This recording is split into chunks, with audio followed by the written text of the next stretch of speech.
Well, it's okay. I guess I'll just put you in my title, and then people will find you that way. um, okay. Okay. So what I want to get into first with you is your sort of political journey. I understand. And don't laugh, but Larry was an anarchist at one point. He was a sweaty, unshowered anarchist at one point, and here he is, a tanky before you. Never So, unshowered, you know. to be fair. That was always a contradiction. That's how I Yeah. knew I didn't fit in. Like the, the primary every contradiction of being everybody else bathed. smelled like old cheese, and I just couldn't. I couldn't. Couldn't I fit couldn't in. keep up. You know. I walked around with old Yeah. cheese in my pockets. Wasn't enough, so I had to switch to being a Couldn't communist. fool him. Incredible.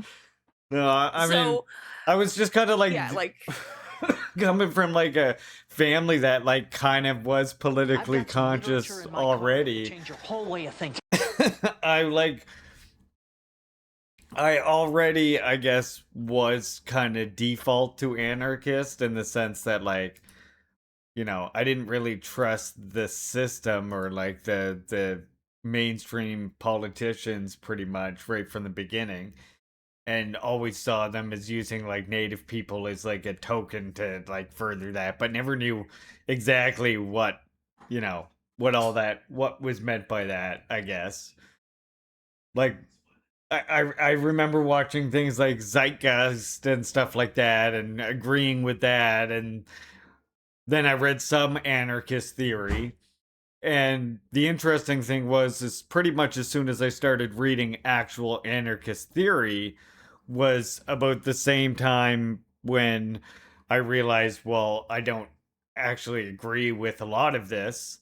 And what I found was it was stuff like Bakooning, like writing in contrast to Marx, or some other anarchist writing in contrast to Lenin or something, and then I would go and read Marx or Lenin and agree with them much more. And then yeah, through reading that, quickly discovered that Marxism, Leninism like align with the way with which I can better understand the world. Whereas anarchism, whenever I read whatever variety it was always about this perfect way to organize a particular struggle or this perfect way to organize a particular society. So mhm. yeah, Yeah, I always find that contradiction interesting where anarchists are actually a bit more authoritarian. If you're gonna go to every nation in the world, including indigenous nations, right, and say you have to abandon your borders and all of your nationhood, um, that is authoritarian. It's kind of fucked up. yeah, yeah. I mean that if you, I guess if you like take it to its logical conclusion in that regard. The thing that always struck me, like I think I always say, is it always strikes me that like most anarchists really are concerned with how individual communities and individual segments can live apart from the capitalist world, live in their own little commune, right? And Right. that's all well and good, but the problem is like imperialism threatens everybody. Like as long as you're not threatening imperialism, they'll even let you go live on your off-grid commune for, you know, for however amount of time. So Right. it's like doesn't even address the problems. And then I we already actually know I like looked into through those. the I I looked mean into they've quite a tried to few do communes because I utopian. thought about it. And they all do. They interface with capitalism because you have to. And Yeah, there's a landlord. There's one guy that owns the property at the end of the day. exactly. And that's I mean, I guess that's what ends up happening is there's like that lack of dialectics, right? With anarchism and Mhm. in so many of them. The lack of understanding that we're in this interconnected world. And again, Right. always say that whenever I say this, coming from my own anarchist experience, I'm talking about the theory itself because like I would reckon there's like so many people in the United States who call themselves anarchists who really are communists. They're scared of the USSR. They're scared of DPRK. They're scared of Vietnam, Even still China. Hmm. Like even though there's a much friendlier view on China these days, still lots of people will say, we don't want to be like China. Like why? In Right. what way don't you want to be Chinese like China? imperialism or Yeah. whatever. Yeah, or And just you look into the authoritarian. imperialism, and it's just like helping Africa actually get away from the IMF and have sovereignty. Oh, we're getting a raid. And we're getting the hero alert.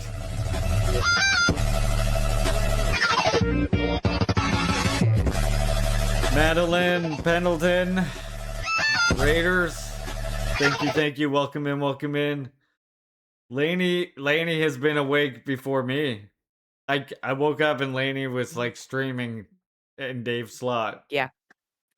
Rare early Laney. We all work. There's a rumor. I can't confirm nor deny, but it's rumored that we all work in the same building, and you know, Yeah. Yeah. Dave I just Dave heard might down have the hall slept that Dave in, was and taking the and day Laney just off, and just took his slot. yeah. That's easier than you might think when we were all working in the same building. You better get used to this, because we are planning a 48 hours of tank tube for the month of September. September. So stay tuned. Stay tuned. Touche is what's For the happening on this programming. planet, Hopefully we y'all. can get that going sort of on a regular eventually. But for a start, we're gonna do 48 hours. It'll be pretty badass. We also have some things planned too, like all of us covering the same topic across multiple streams. That might be interesting too. I've got some literature in my car that will change Yeah, your it'll be whole way of themed. thinking. Yo, Titso, thank you so much for the Prime Zubby, and welcome in everybody. As you can see, I'm talking here with my comrade, fellow Tank Tube member, ComplainieLainie. It's the first. Hello. It's. I think this is our first Tank Tube collab on my end. Yeah. Let's go. The first of many. I'm so excited about this project. It's really cool. And I'm meeting so many cool people.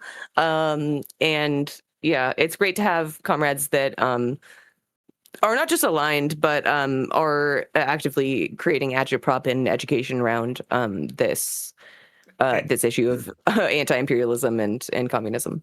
And not solely focused on electoral politics. Is like just Yeah. like I say, whenever I think the main difference that I see is when you tune into almost any other political stream, it's just like I say, it's like watching somebody talking almost a different language because they're talking about these candidates in these districts and stuff that I don't know, and their politics are pretty much indistinguishable when they get in anyway. It's nice Yep. to have a group maybe that's thinking about different politics. Yeah. What if we didn't waste all of our energy and siphon people away from our cause and instead did the opposite? It's just a thought, yeah. Maybe Yeah. a group of us could do that, even Yeah. just Yeah. perhaps just as a different type of strategy here. Let's try something. Yeah. I have an idea. It's wild enough to work. So Chad has heard about my political journey. Well, why don't you tell us, Laney, what has been your political journey? Yeah, I was always like really intellectually curious, and I would say like not aligned with liberals, but I thought I was one kind of thing. Because that was like I just had a really narrow political education growing up. So yeah, I learned about Marx in college, and so I did. I really enjoyed applying a Marxist lens to art history. My professors didn't like that as much. They weren't huge fans of the analysis. They're like, this isn't in the curriculum. Why are you bringing this in? So, I was a bit stunted there, I would say. And then I guess I learned more on my own. And then I found Hassan. Unfortunately, I became a Hassan lib. Unfortunately. Brief stint as a Hassan lib. Also, like, I guess before that, a Bernie lib, which is how I got there. And then Everybody's yeah, got a after journey. again. Right. Yeah. Again, after reading a lot more, with Larry in particular, and on my own too, it just became clearer and clearer to me that we we clearly are not aligned. Actually, Hassan and I, we have very different ideas, different values, different plans for what we want to do with our lives and for society. So that's how I got here. The sweater was a funny contradiction that you pointed out earlier, that you got that I still sweater. wear it for that reason. It's like the contradictions are literally on your sweater. Literally, yeah. watching We the were streamer watching the Chairman Africa clip where he was like talking to Hassan, right? And he's saying like, so is that what socialism is? Is that what they say? It's a political ideology, right? Is that what they say? Just to like sit around and wait until they listen to you protest longer and longer and just hope they listen it one day? Yeah, No, you're protest full of until shit. they get a conscience. Yeah, yeah. Yeah, and I'm like, John is that Brown, what we John should Brown protest said? against the slave owners until they get a conscience. Like, yeah. Yeah, yeah, that's a quote from John Brown himself. Yeah, he said, "We'll just go to the streets and protest, and the cops will never stop us, because it's a very easy time to protest against slavery, and that'll go down really well, and they will listen, and that's how Lincoln abolished slavery." Yes, the wonderful Lincoln, you know? Was it I think it was like Zoran or somebody too who was like, Lincoln's my favorite president. Oh, the like What? yeah, I yeah. think he did say that. Yeah, it was. I can't remember if it was Zoran or who. I think it was Zoran. And just like all the indigenous people looking like, come on. Yeah. Oh, brother. Like, we also like just didn't even abolish slavery, so there's that. Yeah, I Part. mean, he had no desire to even do it, you know? It was like Mhm. a tactical decision at one point in the war, essentially. Mhm. Yeah, just keep showing up, John Brown. Just keep us in places. John Brown. Yeah, watching the liberals for many years like go through the same thing, and you hearing that the overturned window, it's shifting into the left, it's shifting to the left, like that only lasts so long, huh? And then it's just like this is really getting old. Yeah, it really is just a ratchet effect towards the right every time. Because like the left wing position gets more and more like quote unquote left wing, like get more and more like centrist, or like it is just right wing. It always was right wing, but like it is just moving rightward as you're trying to like match the how fucked the fascists are, right? Like, I mean, what's funny is like that clip that we saw again. I hate to invoke the same streamer, but that clip that we saw of that, you know, that bigger streamer who was like, like we have to bring people back into the DNC and like bring people away from the independent part, bring people back to voting. So that, you know, then we can have the free healthcare, because now they're ready for free healthcare. Unlike in the Obama era, for example, they didn't want the free healthcare back then. yeah. But they just Well, weren't ready. theoretical democracy, it was just born. We just decided we have a theoretical democracy, and we didn't then. So Yeah, it was. We're going back to the real democracy soon. We just need to get probably AOC and Kamala on a ticket, and then we'll be good. I would say. shake that coconut tree. It was awesome though too, because like I even saw that there was an interview with Bernie Sanders, and I think like something that highlights the problem with like, because I know some people kind of, some of our friends on the left have a problem with Tank too, because we call out these politicians that, you know, take on like labor sounding language and stuff like that.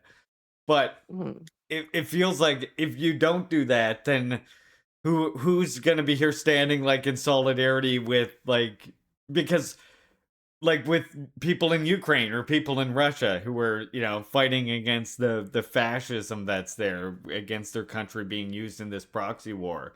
Because like with AOC, with all of them, again, they all back like sending Ukraine weapons in the same way. It reminds me of like Bernie backing sending weapons to bomb Yugoslavia, right?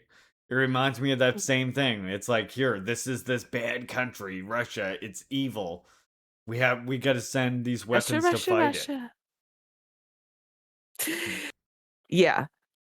Yeah, literally that part. And like I feel like it shouldn't be that hard to kind of connect you know, NATO, the arms dealers, the fascist history. But it is really, you know, obfuscated and like hidden.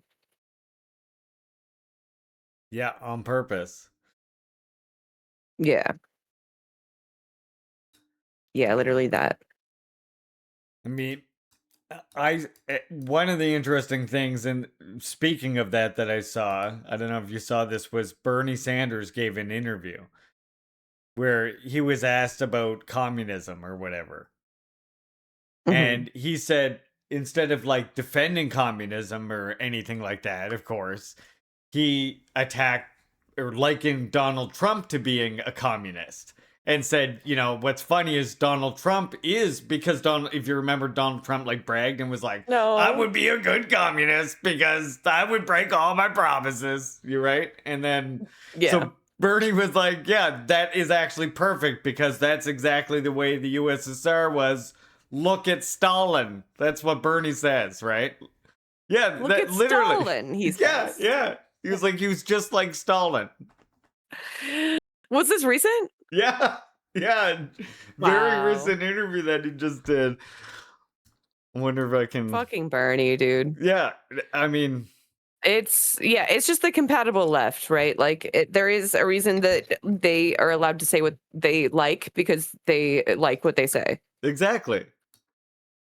Exactly. I mean, that's the whole thing with democratic socialism. The whole job of democratic socialism ever since like its inception feels like it exists to basically like destroy actual socialism in Mhm. by like obfuscating it to like this Nordic model that is itself failing. Like look at these countries that have the Nordic model, like, you know, Canada or Yeah. wherever. Also, like the Nordic model only exists because of the difference that the USSR provided. Like there was the contrast, and the people were like, "Hey, they have healthcare, man. Can we have that?" Yeah, it was almost like, despite all the racist attacks, like in a sense against Russian people, because they were like, these people couldn't make refrigerators and stuff like that. So it's like, you're Mhm. telling me these people that couldn't make refrigerators and all that, somehow their government has figured out how to give them health care, how to give them all of these things, and we can't even get like basic rights, you know? Yeah, I can't have a house. Shit. Okay.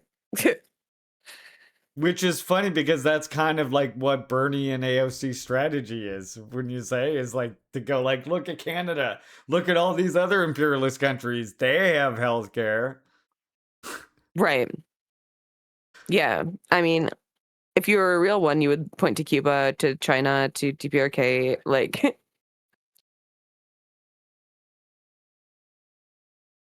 Yeah, here, wait. If I think let me see if I can share. I'm gonna share my screen in here. I think that works. yeah. Okay. Yeah, look at this. Now for this upcoming midterms to divide is the communists are coming, and then he says right now bigger threat than the Nazis, than Al Qaeda, than World War II, and then he says something interesting too. I see it all of his speeches. He goes, I would make the greatest communist, he said. Like Lenin, he says. And he said, Like Lenin. Like Lenin, he says. He goes, and Lenin. I You ever would. heard of this guy? Lenin, I mean, is that Lenin, he the guy, says. Lenin? I thought it was Lenin. He says Lenin, and then he says, here's why. He said, I would just promise everybody everything. I'd promise I'd do this. I'd promise I'd do that. And then I would not deliver on those promises. And then he goes, that's what happens. And I'm thinking to myself, I'm like, dude, are you literally describing yourself? And like, because what looks closer to Stalin and anything than what we've got right now? Well, that's an interesting Stalin. point that you make. Stalin. Lenin and Stalin. Trump makes these every day. There's another promise, another statement about all these things that are going to happen, have happened. Nobody believes him. And the irony, of course, is, the proper criticism of communism is Soviet Union was a authoritarian society. Absolutely. And Stalin killed millions and millions of people. Nazis. In his camps and his gulag. I double tapped Nazis. Exactly. And so forth. And then you got the most authoritarian president in the history of this country who was going after his political opponents and through criminal charges, who was attacking Again, the media Nazis. because they had the nerve to be critical Nazis of and him, compradors. who's going after colleges and universities because they teach courses that he doesn't like. So I suppose when he says, I would be a great communist, I think there's some, there's truth to that. We're seeing. There's truth to that. The other thing about him, of course, is, Stalin created the cult of the individual. Stalin created the cult of the individual. What? Literally, what is he talking about? I a great communist. Yeah, All cults. We did nothing, and we did the revolution by electing a billionaire. Yeah. Don't you know that's what's happening right once we get enough people into the DNC, then we'll have socialism, not the scary communism. That's what you have to understand. That's the strategy here. And that nobody in the Communist Party in the Soviet Union could stand up to Stalin for good reason. They get killed. Now, Trump doesn't kill them, but you stand up to Trump, the next day they're going to He doesn't kill them. Threatening to put zillions of dollars into a primary race against you. So he has created, and I think it's really sad, because you got a lot of smart Republicans who are not authoritarian, but they are scared to death of them. And he has created the cult of the individual within the Republican Party. So it is interesting. So there you go. He's just like Stalin. Communism. He created the cult of the individual. Stalin created the cult of the individual. What's the difference between Trump and Stalin in your estimation, Lainey?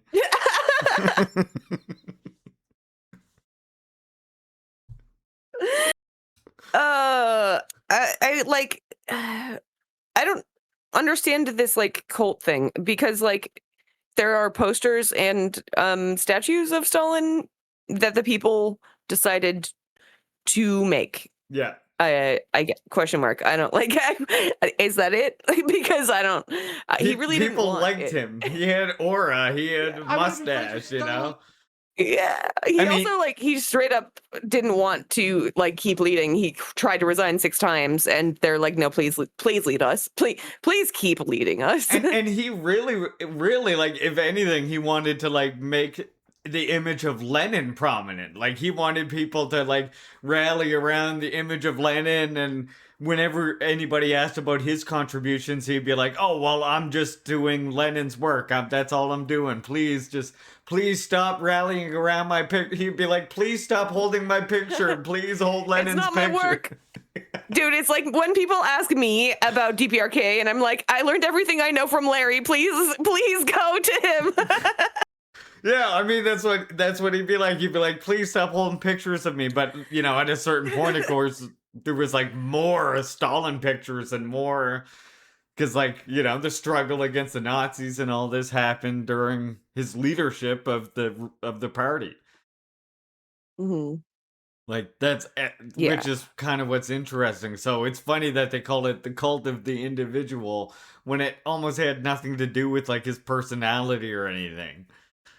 It's more about that in fascism, actually. Like Hitler did that, and I would say that's a much more closer comparison, Yeah, in a variety of ways. because in a capitalist country it becomes like a scapegoat for the system, so fascism can carry on.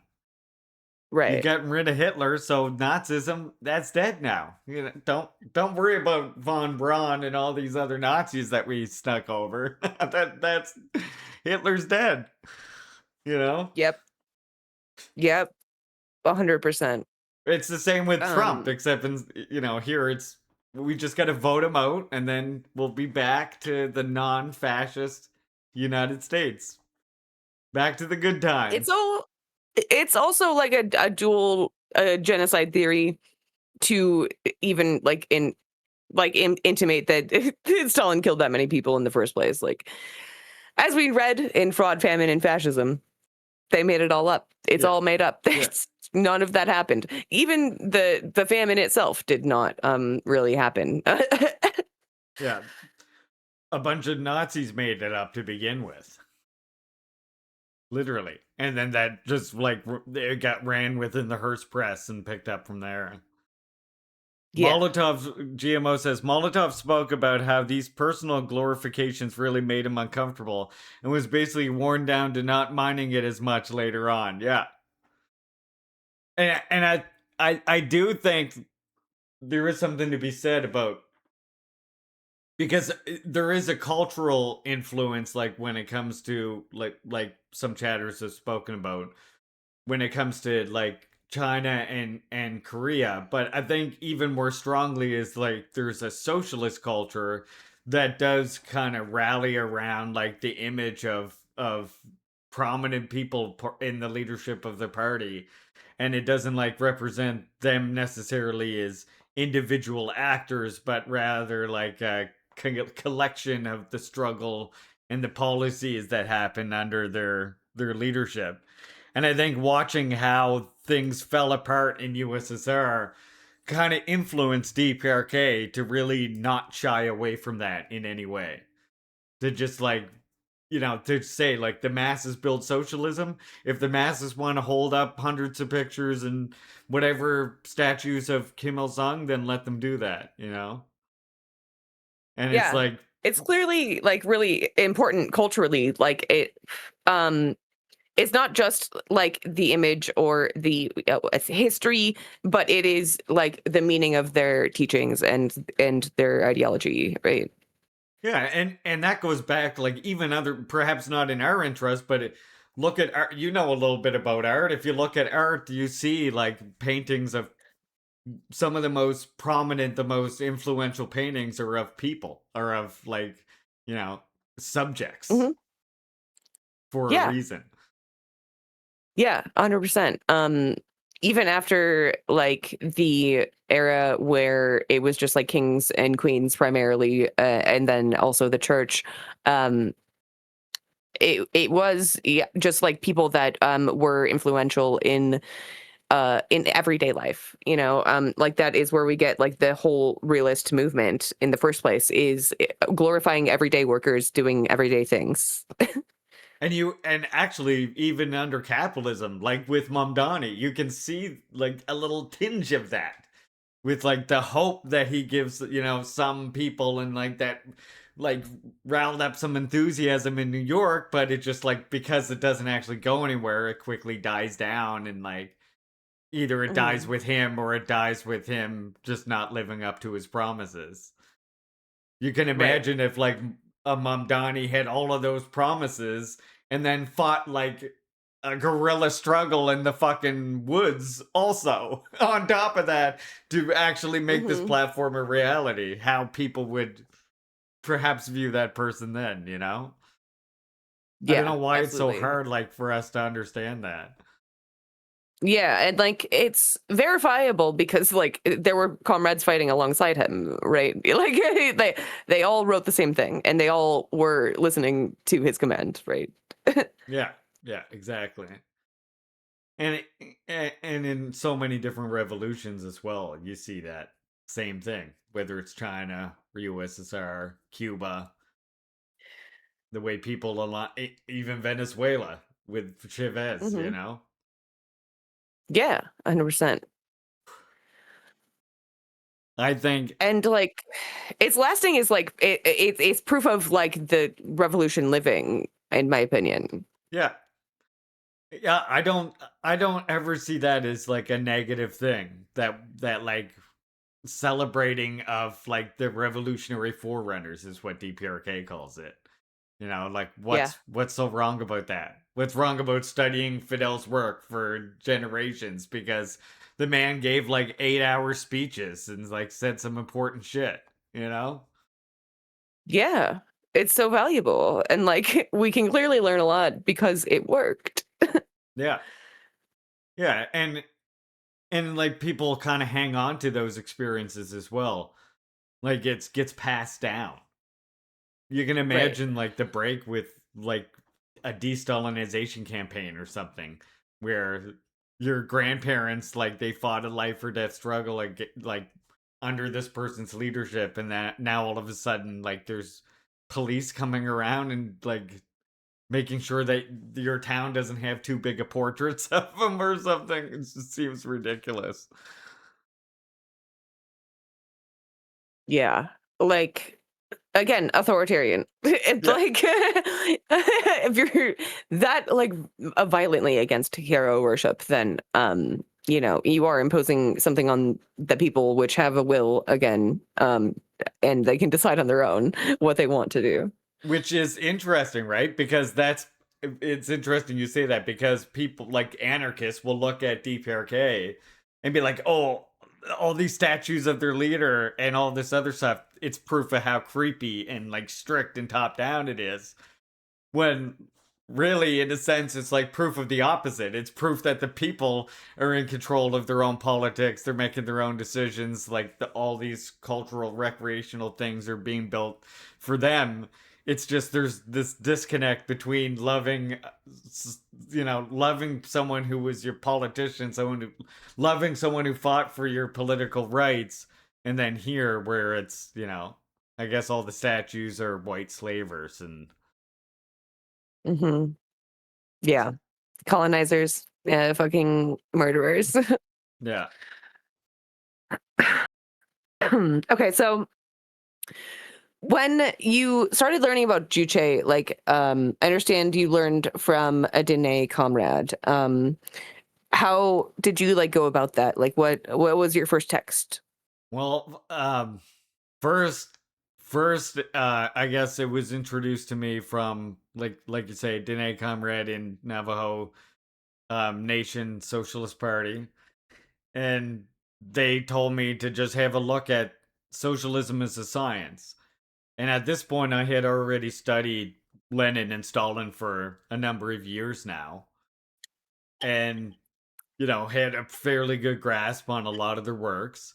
And then when I read it, it just kind of like struck me that like socialism is a science was almost like um years and years worth of like Lenin and Stalin like condensed down into this 60-page book.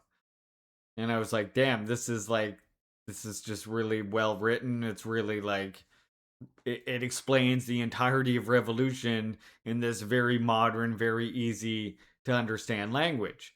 And so I started like kind of showing people and being like, "Hey, you heard about this Juche thing? It's like, it's like explaining the revolution really simply." And Have people you be heard the like, good "Oh, news? what? That's idealism though, right?" And like I kept coming against like all of these whiteisms, I'll call it in a sense, or the Mhm. Orientalisms, where people are like, "Oh, that's just, isn't that just revisionism?" Like, well, didn't you have you what have you read of Juche? And they'd be like, "Oh, I didn't. I saw it on a website." It's like, okay, and like I'd come across another person with like they'd say a similar thing. "Oh, I just got it from some website," right? Mhm. So then Don't they all that's have to have the Kim Jong Un haircut? yeah, like it was just saying the most yeah, it was like they threw out communism for nationalism in Juche, right? For all of these other weird things. So it's like, well, I'm gonna really hammer down and study Juche and understand it and be able to fight against this bullshit against it. So that's kind of the Yeah. beginning of it. I And the joined more you learn, KFA the and better like it gets. started emailing Korea, the DPRK representatives, to send me material. Like, what should I study? And they kind of had this like study guide thing that I followed, and then I reworded it into my own words, and that was the basis. That was the starting of the Juche lesson series on That's YouTube, which was awesome. years ago. Yeah. Yeah. Yeah, I looked back at some of those and wow, it's been a long journey. I had to remake some of those too because I started a channel with Keffels at first, but it was before she was Keffels, so it was a whole, different thing. It was called the Yeah. Communist Current, and that's where it started. And then people in the Communist Party here, they did some whiteisms, and they were like, "We don't like the way that you're promoting Juche." I was like, "Okay, I'll just start my own channel Okay. then." I'm doing myself. Yeah. Yeah. Yeah. Yeah, a bit of Juche on the Juche channel. Literally self-sufficiency. Yeah, exactly. Yeah, I took a page literally from the only thing that I'll sucked though produce was it that myself. I did lose this like video that it did about their legal system, which had all kinds of scanned documents about their like laws that that's kind of sad, but I Yeah, remade all we'll the remake ones that I it. lost that I could, and now they're on the channel. Yeah. Great resource, by the way. Definitely follow the Juche Gang YouTube channel. Excellent, excellent work. And you can also catch up on a lot of the live stream material there too. Yeah, so my goal was always just, getting people to study Juche more seriously and not treat it like this joke.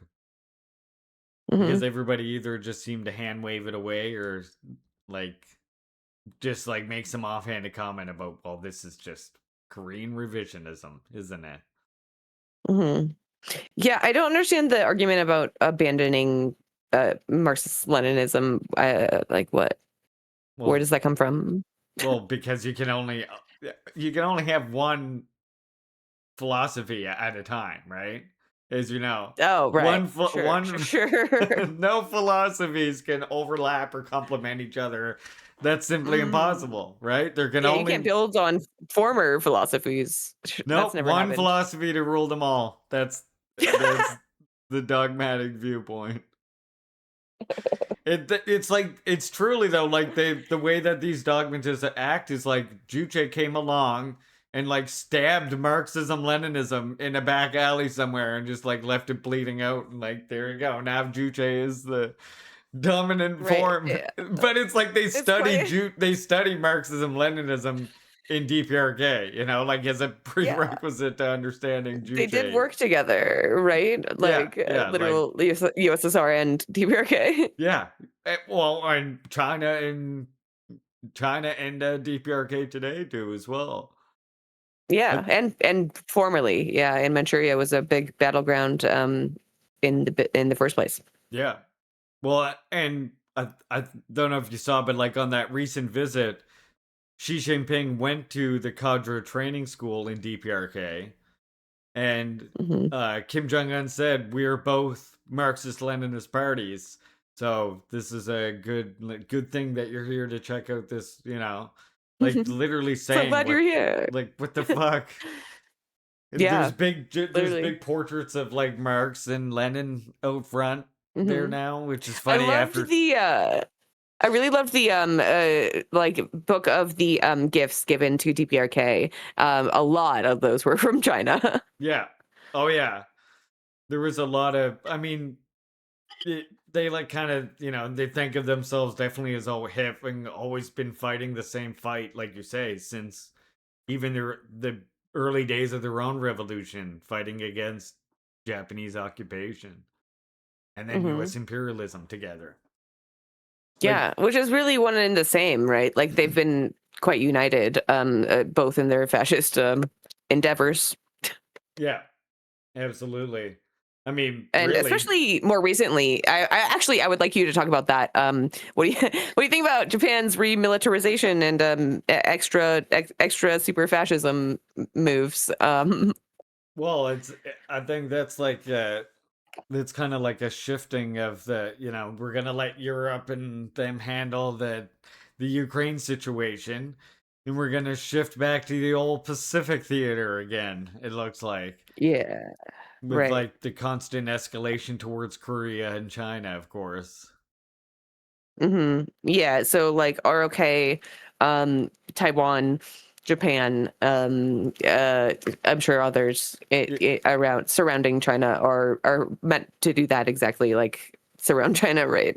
Yeah, I mean, in a sense, the U.S. will want to use Japan as kind of like its little attack dog, in that region, and then it can send Japan to go and like attack whatever islands or cause fucking border disputes with China, and then get involved in a sort of proxy way, like that Right. kind of like maybe potentially limits China's ability to respond in a international law type of way, you know?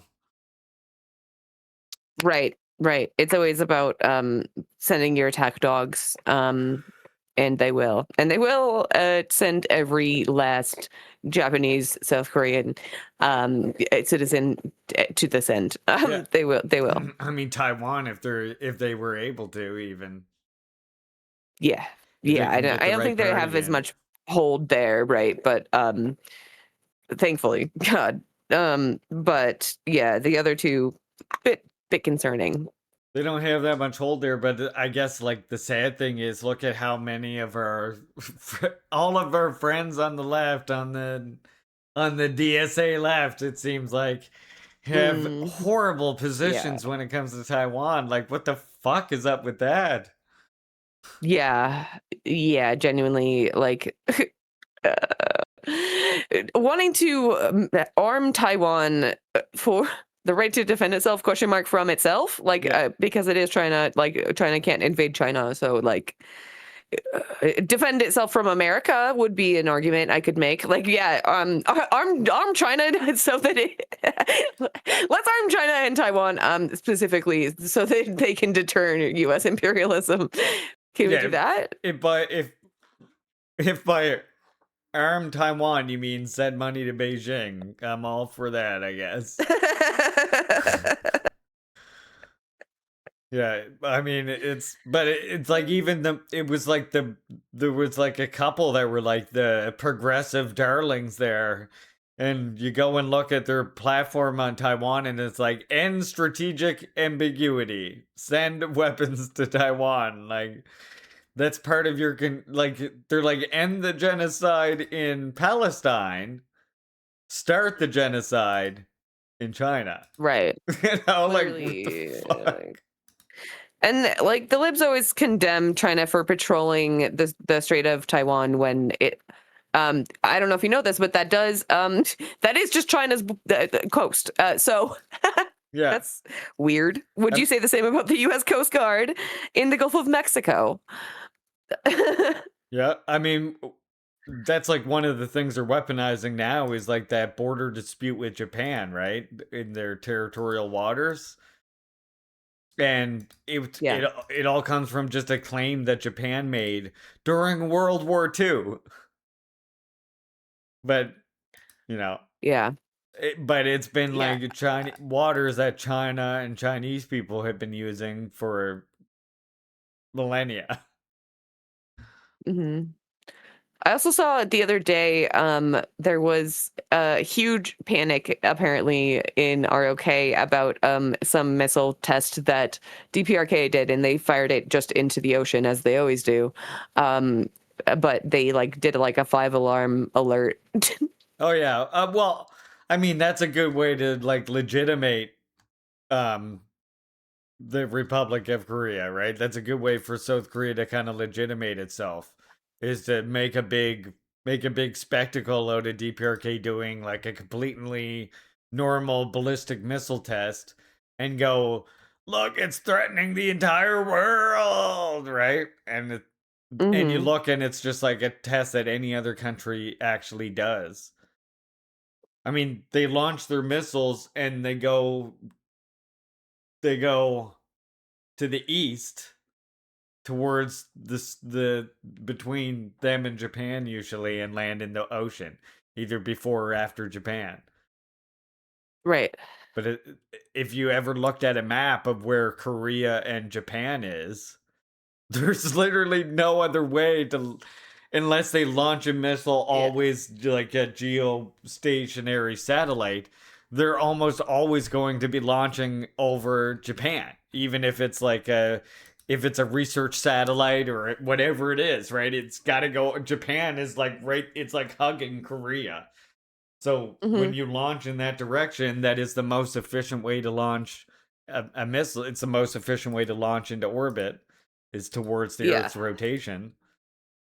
You're gonna go that It's a direction. bit hard to launch from, I guess, like, what, do you want them to launch from a fucking boat in the middle of the Pacific or something? Because I feel like that wouldn't go well either. Yeah, float it to the international water and launch it from there. That'd go good. Yeah. Yeah, meanwhile, exactly, a die materialist. Meanwhile, the South Korea and the US practice, and not just do they practice invading every year, they practice invading for like 250 days of the year. That's the thing that's like kind of like, it's not just like a one-time event. It's like most of the year they're practicing to invade DPRK. Yeah.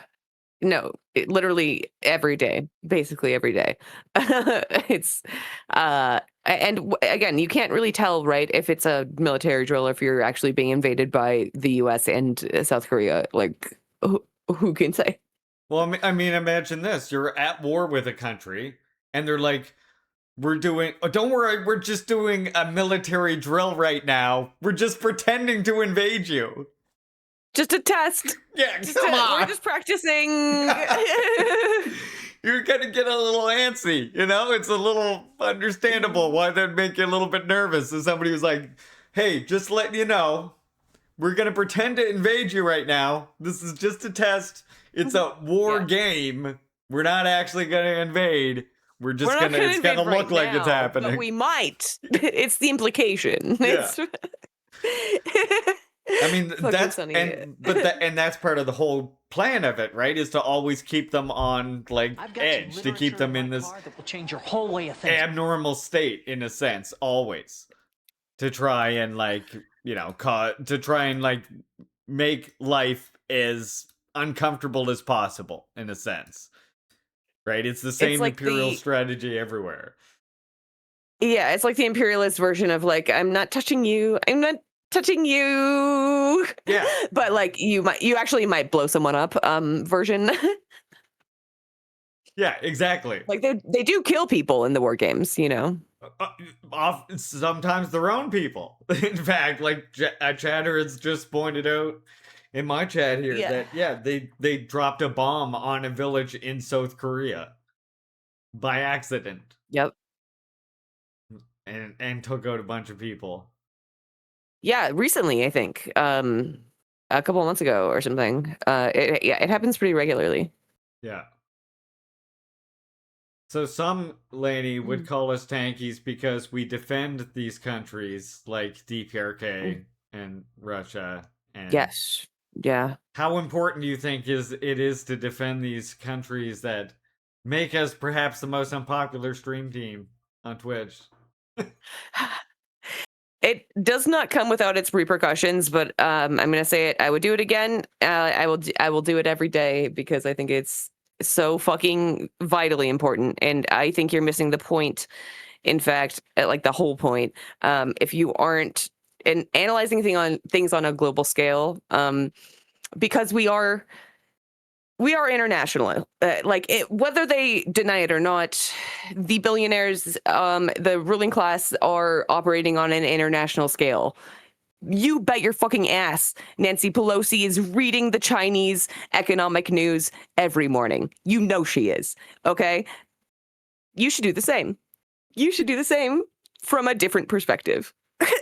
uh, it's clearly important to them that they have their capital secured on an international scale, and equally we should be securing socialism and anti-imperialism on a global scale, and that means having solidarity unquestioningly, not critical support in the way that you're critical of the state, but rather that you critically analyze the situation and realize who's your fucking enemy and who isn't.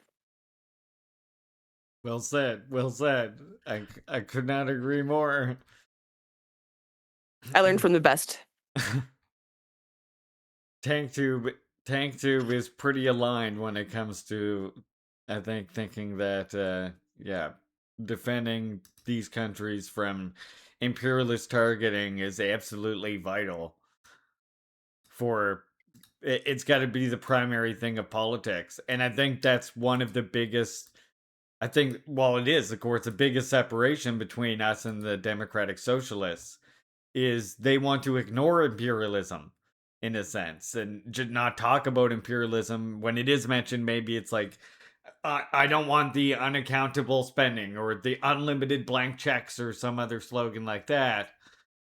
But really, they want, and even many of the supporters, sadly, I guess what frustrates me most is many of the supporters will, in a sense, like, well, we got to focus on the local politics, you know? It's not that, like, the Taiwan question, that's not that important. You know, they won't say that about Palestine now.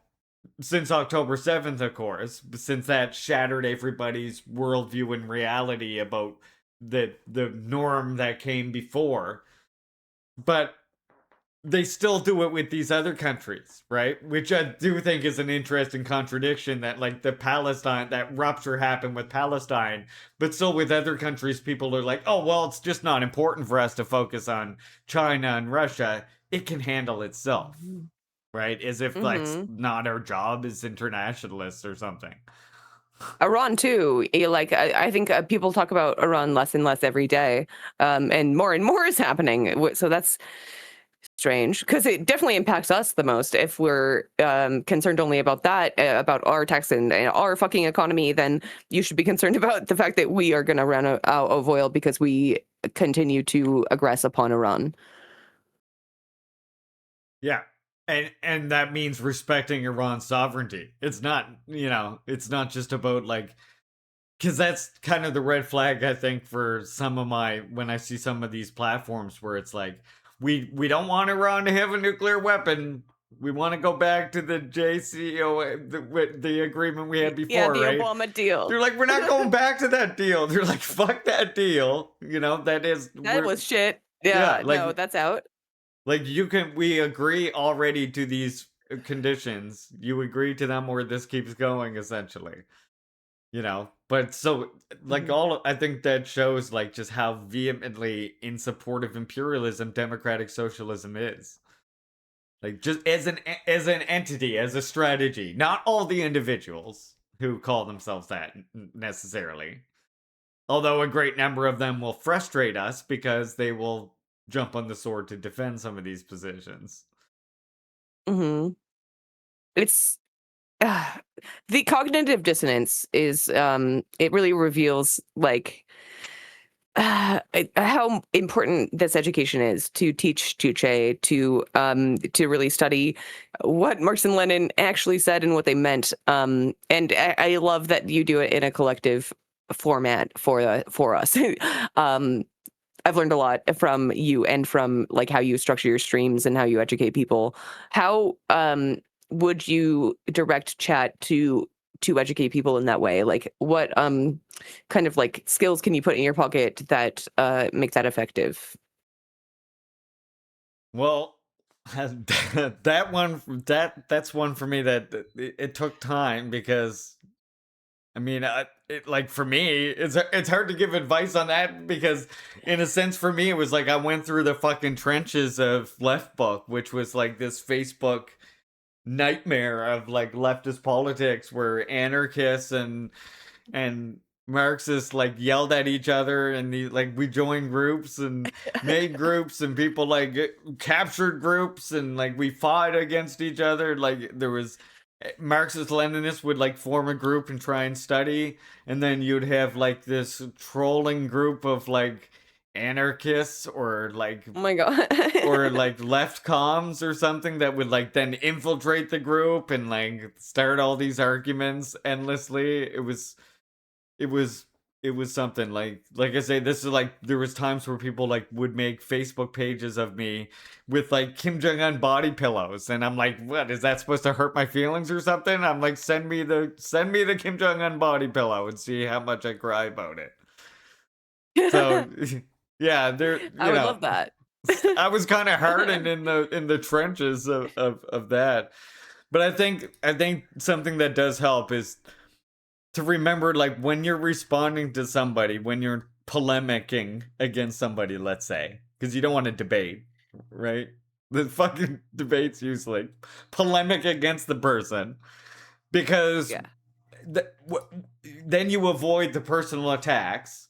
You polemic against their politics. You kind of like avoid you avoid them as kind of like, avoid insulting them, avoid treating them kind of like an individual, and instead fight against their political position, because you're not going to change polemicking against them. You're not going to change their mind. Like 9 times out of 10 times out of 10, you're not going to change their mind, because just that's not generally how it happens. So instead, I just kind of understand that instead of trying to reach that person with my politics, I'm trying to reach any of the lurkers who might be sitting there in the chat, or maybe following my Twitter feed or whatever else, and they're kind of just lurking on the fence, not really confident enough to ask any questions, not really wanting to actually get directly involved rhetorically, but seeing you respond to this common liberal position that is parroted over and over again has them kind of rethinking things in their mind. So my strategy is always not to treat this person like someone that I'm debating against, but rather somebody that's presenting an FAQ type of question, and then I just use that to roll with it and like reach people that might happen to be listening and sitting on the fence and like wonder what Marxism Leninism is. That's my goal, because people don't change their mind in one-on-one conversation. Yeah. Yeah, 100%. And like once like they've heard enough of this and they've like had it repeated enough that it's like solidified like a neural network in their brain, then you get someone like me who's like, what is Juche? What does Juche mean? And is DPRK socialist? And then I learn a lot, and then you get a tanky. Yeah, I mean, and that's the thing too. Even the person you're polemicking against, like after a while of them looking ridiculous in their positions, sometimes they will come back. I've had few people come back and even say like, I've rethought about some things that you said about DPRK, and I've changed my mind, and because they do like they hear the way you're responding, and they sometimes do go back and reflect on like the way they've responded, and it's like, okay, there's something makes more sense on one side than the other. And I think that is kind of like a difference between a lot of like, I guess, where a lot of our friends on the left argue from, and then why Marxism is so strong, is so many of them are arguing from these, positions from their heart, and they mean well, God bless them, but they're arguing with their feelings, right? And so they don't have like the bigger picture kind of, and that's where Marxism like comes in and is able to. You still got those same feelings, you still have the same like moral drive, but it kind of like clarifies like the strategy and how that all fits in, and why supporting Iran or why supporting defending Russia from slander is actually, a morally just thing to do, because it strengthens the Also international like proletariat. there's like this issue of like mental well-being, right? Like a question of when we are engaging in politics and we are looking at how much violence and the darkness that empire is able to inflict on people, I think people struggle to see the other light on the other side of the tunnel, of like the success of DPRK, of the Islamic Revolution in Iran, of even still Hamas refusing to disarm. I do think there's like a really important balance there. Even places like Black Panther Party, right? Like organizing breakfast programs, or communities like during the LA riots that would like organize to give free clothing and free food and whatever else during those riots. Like that's, because they call them a riot, but it was more like a protest than a riot, right? Of course they call it a riot. It was a bunch of colonized people like asserting themselves in a sense. Mm-hmm. So yeah, I like, and that's kind of, I guess, again, where we differ, because we get called nihilists, right? Like, well, if we say, well, we're not that excited for Mamdani, or we're like, well, the Abdul thing, and then people are like, well, you just shit all over me, you shit all over my happy good time. And it's just like, well, because in my space, that's not the happy good time, Yeah, like that's more depressing actually. Yeah. I find it like deeply upsetting, and it like I just don't want you to suffer. I don't want you to suffer more and like be heartbroken. Like it's kind of like telling a girlfriend of mine, like, honey, he's so bad for you. Like I swear, like he's so I'm going back though. He's bad news. Yeah. I'm going back. We're going back we're getting back together though. It's funny you say that, because that's exactly the feeling too, right? That is exactly the feeling. It's like, hey, we got Bernie 2.0 coming out. It's gonna be good. We're going back. The DNC, it's gonna be like the good old days. And you're just like, God, no, not that again. Not again. We did that. I'm purgatory. Make it stop. It is just like that abusive like relationship. It's like, even though this party is against my class interests, we gotta dedicate, as political streamers, some people have to dedicate all of their energy into redeeming that party. Like, it's incredible to me. It's like, if we just would have had Bernie in, we would have had the revolution. It's like, no, that like, yeah. That kind of misunderstands the function of how that exists to cool revolutionary enthusiasm, in my opinion, right? Mm-hmm. Yeah, like think about the time that Bernie started running, right? It's around Occupy. So he was fundamentally like drawing on all of this clearly, like, I don't know. I wouldn't say it's organized, but like a concerted effort. Revolutionary potential, you could call it. Potential, yeah, that's good. And even the Vegas potential was a threat enough that they needed someone to temper it down, and like the softening and the pro-imperialism of the Soc Dems serves that purpose. Yeah, exactly. Which is interesting, because I think that is kind of the misframing. It's like, we as Marxist-Leninists, we have to keep supporting the repeating of the Bernie candidate over and over again, or we'll be branded as accelerationists, like we have any actual say over the direction of bourgeois politics in any way. Mm-hmm. Back to the theoretical democracy, I guess, Yeah. In theory, it sucks, and also in practice, it sucks. In theory, you've decided this. Okay? In theory, you've decided to aggress in Ukraine. In theory, you've decided, right? Because it's a theoretical democracy. So, theoretically speaking, you've chosen to make war on Ukraine and Iran. So, Yeah. Thanks for that biting analysis. Real Lenin of our time out here. It's really ignored how fucking bipartisan our international policy is and how important that is. Like, it's so selfish and individualistic that we're like just so tunnel visioned in on ourselves. Even stating, I think, even like, I think it overstates the differences internally in a sense as well.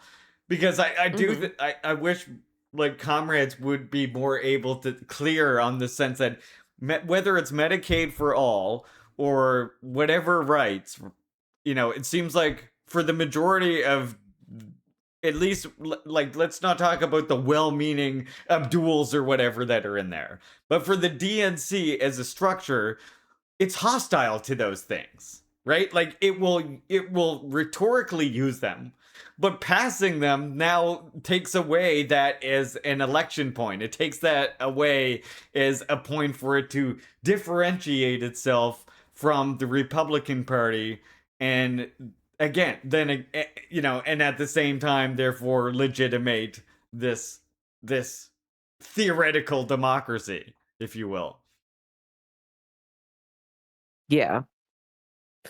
It's always been fucking all completely illegitimate. And that brings me to I think my final question is, how are your politics informed by being a member of the Megamon Nation? Well, I mean, that's exactly why I started as an anarchist to begin with, is because instead of kind of going through the sockdom phase, I grew up with people telling me that we lived, that our nation did not cede our territory to the larger state that occupies our territory. So that contradiction, in a sense, always like was at the forefront of my mind, which is what made me an anarchist to begin with, because I guess I didn't really understand it as anarchism as this philosophy, but rather anarchism as just this struggle against the established order of things, right? And again, as I discovered more and more what fights against that established order of things, I realized, through my political development, that wasn't anarchism that did that. It was Marxism, Leninism that did that. Like Stalin said, like the Marxist Leninists fight more vehemently, more militantly against the state than even the noisy anarchists do. And that quickly became apparent to me, which is why I think it's like this long period of being like anarchist, but not politically conscious. Just like, fuck all that. I'll just, I'll make my own money. I'll go and I'll live in a cabin in the fucking woods, and I'll dig an outhouse and fuck society altogether. You know what I mean? Like, if that's what I gotta do. Yeah, like counterculture.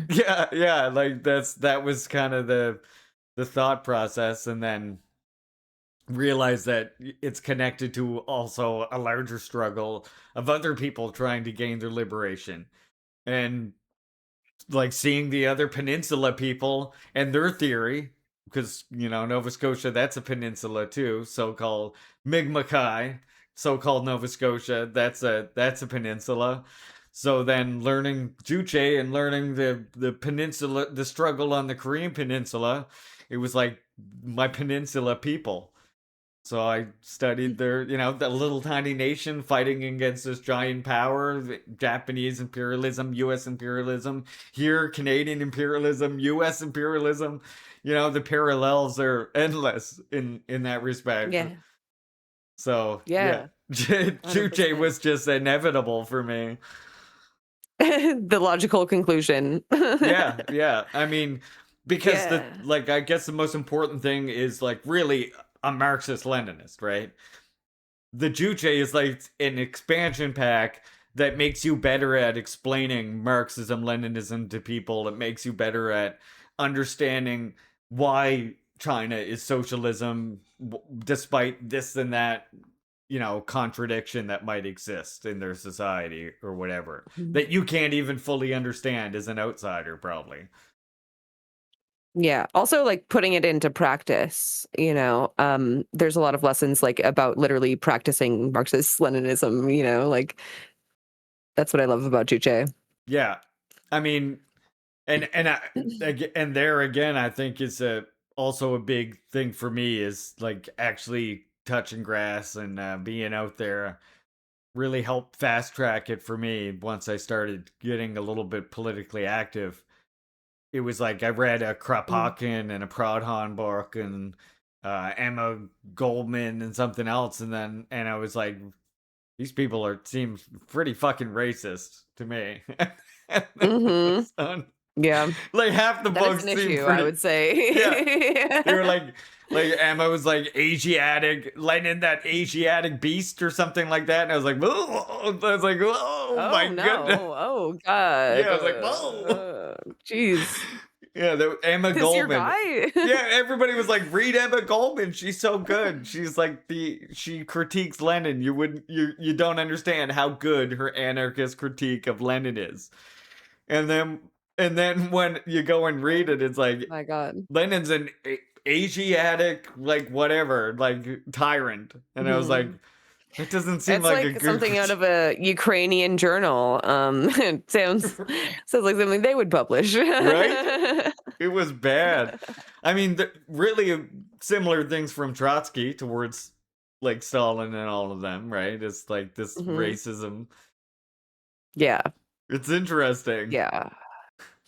It's wild to me how normalized immediately it was to call Russians like orcs, like across the board, like liberals, right? Like they all just did that immediately when the special military operation began. Yeah. I mean Russia I think is got to be a hard one. Like it's like even this day, maybe it's even harder for leftists than like DPRK. Like DPRK is still hard, don't get me wrong, but Russia is like even a lot of our most well-meaning friends on the left seem to be incorrect on Russia. And even when you try and humanize Russia or try to say, hey, maybe we need to reframe our understanding of the Ukraine conflict, if you're in the wrong chat, well, I'm sure people will dogpile you and like call you Putinist or Yep. Every time, a sawdust, parroting the Putin so on and talking so points. forth. Yeah. Lainey was literally told she was parroting the Putin talking points. Yep. Yeah, I didn't actually, I hadn't read anything that Putin had said at that point. I was just correct. Putin said, no, Putin said. And then like something about analyzed the whole situation about there being Nazis, and I'm like, well, that seems that pretty cut and dry. People's understanding of it of Russia, I feel like really like in the US really is like coming from Hollywood movies. Like what's that fucking show that everybody likes with the upside down? That it's Stranger Things. It's like those shows, Even there was even the other one where the Umbrella Academy or whatever, and like one of the alternate storylines was what if the USSR did invade actually? And what? The US? yeah, it's like Europe and the US, yeah. It's just what the fuck? I wish, dude. That would be cool. They probably didn't imagine it how I do. Yeah. If only they would have liberated the rest of Europe, but alas. Yeah, they should have gone farther. Stalin didn't go far enough. Yeah. He should have stopped at fucking Paris, for God's sakes. There's so much more. They just fucking fled and then reallocated themselves around Europe again and the US and Canada. Yeah, I mean, it's just interesting that was always the implied threat, and still is, right? Like that's still what we hear today. Is USSR was always going to invade Western Europe, and now today, right? That's the gift of Ukraine for them. Is look, it proves that Putin he went west, right? He's going west now. The East is coming west. They've literally invaded Ukraine. They're coming for all of your nations, all of Europe, and your livelihood, and your entire way of life. You'll be saying babushka before you know it. And then what? Huh? Eating borscht and fucking saying babushka. What then? The end. They'll be dancing with your daughters. Doing both by inner parenting. Oh my god. I mean, that's well. Look, Georgia technically invaded USSR first because Stalin was Georgian, so I think that's how that works. Yep. It's true. It's true. It was captured by Georgian interest, aka Stalin.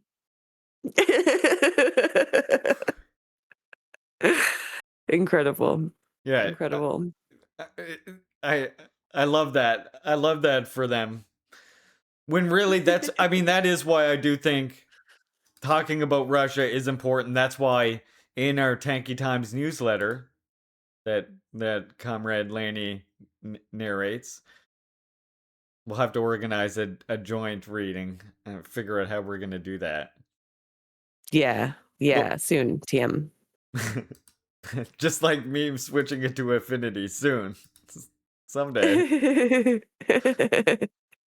But we'll do it. One reason I do highlight, the stories from Russia in there is because I feel like there is abysmal understanding about what Russia actually is doing and what areas it holds and what areas it tries to hold. In that, half of that doesn't show up in the US at all. No, of course not. The most that you get, it feels like the US mostly ignores Ukraine, except for Amy Goodman and NPR. Yeah, she loves Ukraine. Yeah. She'll report on a Russian missile that hit a civilian apartment building or something, Yeah.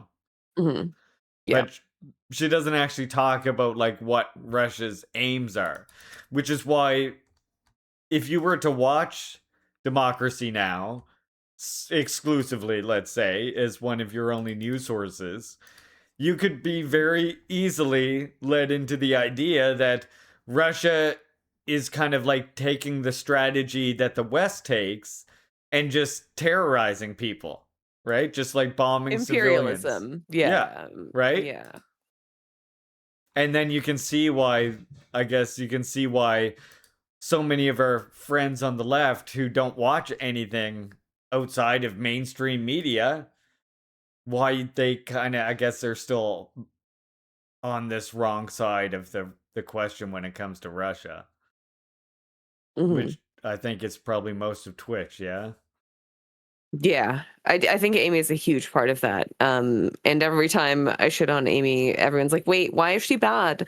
Well, Ford Foundation money, first and foremost. And then the narratives that she says are supporting the efforts of the U.S. empire. Wittingly or unwittingly, I don't really care. Yeah. And I think maybe in a sense, maybe you agree. I think probably most of Tank Tube does, I suspect, that this is why, in a sense, we focus more on liberals and anarchists and our friends on the left than we do kind of the Republicans or the Tories or the conservatives or or the we talk about the right fascists, of course. We've read Stalin here constantly, but in a sense we focus more of our energy on our friends on the left, right? Yeah, they're more likely to be in these spaces in the first place. A fascist is going to come here and be banned probably, or not say anything. So, whatever they happen to hear in the background is good, I guess, if that happens. But I think primarily my audience is going to be people who are politically curious, but maybe not informed, which is the only reason you would be a liberal, in my opinion. The only justifiable reason. And I guess I'm just mentioning this because this is in a sense what makes TankTube in this uphill battle situation in a sense, because kind of what we do and why we're very careful not to mention particular content creators, but instead we use politicians that represent various political spectrums, like Mamdani or like whoever else, right? Like and you can go and you can see whichever streamers, whichever people that align with that for yourself, with whoever's content creation aligns with that. But even doing that, as you know, just calling out Mamdani or calling out even Abdul or whoever does, in a sense, like make it so that we are fighting this uphill battle, because so many of our friends on the left will come into a space like that and feel like they're being attacked or whatever, right? Or democratic socialists are like being attacked. And Right. I do think that's why as a team it's like so important that we are really careful about who we bring into the team and why we work as a group to figure out the best additions to the TankTube team as a whole. Because we really want to be able to walk this line of being able to uplift and spread as many viewers amongst ourselves as possible. But as Right. Marxist-Leninists, most important, I think, is like sticking to our principles and wanting to contribute in some way. And more than contribute to like being a great content creator, in Twitch, in Twitch metrics, really wanting to be a better propagandist, I guess I should say, for the revolutionary movement, contributing in that way. How can we make like the social media space contribute in some way to that? Mm-hmm. Yeah. And what I love, I think, the most about TankTube is that we are not a traditional team in the way that we're gonna like farm drama or whatever content between each other. That's like the only content from you're gonna get is like this. Like we're gonna be productively talking about our ideas and theory and understanding, kind of like that. And I think it's important that we aren't in our political agitation actually emotionally agitating people. Like these are different things.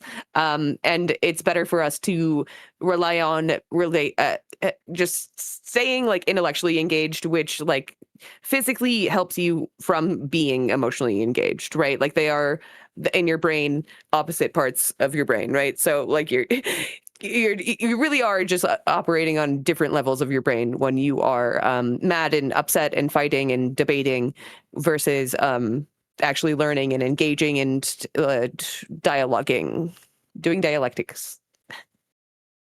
I love that about our team. Mm-hmm. Mm-hmm. What excites you the most about being on the TankTube team? I think it's just like, actually, as a chatter, frankly, it's just really nice to have like a steady stream of really reliable educators that I can learn with, and that I know I'm aligned with, and I'm not going to get jump scared by some fucking liberal position or reactionary position that is upsetting. It does it especially with the latest like meetings that we've been having and talking about like tying it to the Tanky Times newsletter and stuff. It does feel like we are making an attempt to make some kind of alternative media platform that goes beyond just a loose collection of Twitch streamers, which is nice. I'm really, really excited about Tanky Times. Really excited about like all of the different potentials, and like I'm really excited to start getting people's like written works in there. Yeah. So much good stuff. Yeah, I'd love to have the occasional complainy section. The complaint department with Lainey. Yeah, I'm cooking on something in my brain. An occasional, just like an occasional segment, the complaint department. The Definitely gotta get complaint, that in there. it's like op-ed, but yeah, complaint box. Yeah, that's what the people yearn for, the ComplainieLainie opinion piece. You were the first one to ever suggest an opinion piece for Tanky Time, so I figure I think it's only right that you write the first opinion piece for Tanky Times. Yeah, I wasn't sure, but it was a really good one, so I was like, ooh, we should probably put that. It could be, you could do an architecture opinion piece. Yeah. Oh, I have opinions. Oh, do I have them? Complaining has some things to say. Yeah, I think I need to sort of like get more involved, but there's a lot of various things. Like I really love Liberation Radio, which is, you know, a little side project that I believe Mice put together, right? And all the research projects, you know, Fork is a great resource to get into a bunch of theory discussions and find things to do and read together. Yeah, something that we talked about, I know, in the meeting that I would love to see fleshed out more was the idea that we had about making a cross-community resource for, like, so that we have Madeline's DPRK resources, any that Complainie comes across in her stream, and ones that Larry comes across, them, put them all together in like one document that people can type into like one of our chats, like, you know, the resource doc or something like that, and it'll just come up with the resource doc that has all of our stuff on it on some shared, you know, we could do it on a Google Drive or whatever. Just just get aggregate all of our resources together on a particular topic, whether it's Ukraine or DPRK or whatever, because we all kind of look at slightly different videos, right? Yeah, I have like various tabs in my Discord, but it's really hard to keep up with like updating everything, and like, oh god, I've missed so much that I've like read or watched or whatever. So yeah, it would be really handy to have that just like on hand. Yeah, and it would be like a wealth of resources. That would be nice. Yeah, right. Yeah, that's something we'll have to think about for sure. Yeah, I know Madeline already has a bunch listed on their link tree. So that's a good starting point. But yeah, I think allocating all of ours together would be awesome. Yeah, and then having that shared command, I think that's a good idea. And big things happening. Yeah, lots of things. And we'll work out how to do the voice scheduling so that you can read one day, I'll read one day, maybe some other comrades in there want to read the Tanky Times. Yeah. Maybe one day we'll have 5-person reading team and we can each just take a day of the week. Yeah, that would be great. That would be great. And then it's like a bit of variety if you are relying on the audio. So that's good. Yeah, I like that. What do you think, chat? Any questions for ComplainieLainie on my end here that you want to ask her? Yeah, anything for Larry? I think I covered the biggest things, the big hard-hitting subjects. Why is Lainey so cute? Trans Fox girl asks. My mama made me like this. Lainey, will you watch more chemistry videos? NTC wants to know. You know what? For NTC, I will. Yes. You have to link them though, NTC. Yeah, I'm not going to find them. That's on you.